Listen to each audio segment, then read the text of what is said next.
ಕಾಫಿನಾಡು ಚಿಕ್ಕಮಗಳೂರಿನಲ್ಲಿ jeep rally ನಡೆಯಿತು. ತಗ್ಗು ದಿನ್ನೆಗಳನ್ನು ಲೆಕ್ಕಿಸದೆ ಹೊಂಡ ಗುಂಡಿಗಳಲ್ಲಿ ಜೀಪ್ಗಳು ಓಡಿದ ಪರಿ ಕಂಡು ಕಾಫಿನಾಡಿನ ಜನ ಫುಲ್ ಖುಷ್ ಆದರು. ಚಿಕ್ಕಮಗಳೂರು ಜಿಲ್ಲೆ ಎನ್ಆರ್ಪುರದ ಅಡ್ವೆಂಚರಸ್ ಸ್ಪೋರ್ಟ್ಸ್ ಕ್ಲಬ್ ಈ ಮಡೇರಸ್ ಆಯೋಜನೆಯನ್ನ ಮಾಡಿತ್ತು.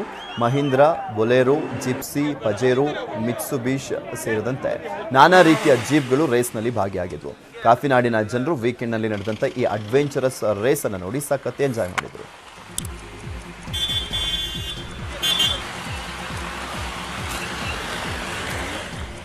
ತುಂಬ ಚೆನ್ನಾಗಿದೆ. ಕೆಲವು ಕಡೆ ಭಾಳ ಟಫ್ ಟಾಸ್ಕು ಇದೆ, ಅದನ್ನೆಲ್ಲರೂ ಬಗೆಹರಿಸ್ತು. ಮತ್ತು ತುಂಬ ವ್ಯವಸ್ಥೆ ಚೆನ್ನಾಗಿ ಮಾಡಿದ್ದಾರೆ. ಒಂದು 2 ಕಡೆ ಎಲ್ಲಾದರೂ ಸಿಗಾಕೊಂಡ್ರೆ ಪುಲ್ ಮಾಡೋದಕ್ಕೆ ಒಂದು 4 ವೀಲ್ ಟ್ರ್ಯಾಕ್ಟರ್ಸು, ಇನ್ನೊಂದು ಟ್ರ್ಯಾಕ್ಟರ್ಸು, JCBಗಳು ಎಲ್ಲ ಸಂಪೂರ್ಣ ವ್ಯವಸ್ಥೆ ಮಾಡಿದ್ದಾರೆ. ಎಲ್ಲ ಸೇಫ್ಟಿ ಮೆಜರ್ಸನ್ನು ತಗೊಂಡಿದ್ದಾರೆ. ತುಂಬ ಚೆನ್ನಾಗಿ ಮಾಡಿದ್ದಾರೆ. ಪ್ರತಿ ವರ್ಷ ಇಂಥ ಕಾರ್ಯಕ್ರಮವನ್ನು ಮಾಡಲಿ. ಅಡ್ವೆಂಚರಿಂದಲೇ ಇದ್ದರೆ ಮನುಷ್ಯ ಯಶಸ್ಸನ್ನು ಸಾಧಿಸೋಕ್ಕೆ ಸಾಧ್ಯ ಇಲ್ಲ. ಸರ್, ಇದು NR Pura adventure motor sports club ವತಿಯಿಂದ ಒಂದು ಫಂಡ್ ಡ್ರೈವ್, ಜೀಪ್ ಫಂಡ್ ಡ್ರೈವ್ನ ಆರ್ಗನೈಸ್ ಮಾಡಿದ್ದೀವಿ. ಇದು ಸುಮಾರು ನಮ್ಮದೊಂದು ಎಕ್ಸ್ಪೆಕ್ಟೇಷನ್ ಒಂದು 80 ವೆಹಿಕಲ್ ಇತ್ತು, ಬಟ್ 100+ ವೆಹಿಕಲ್ಸ್ ಆಗಿದ್ದಾವೆ.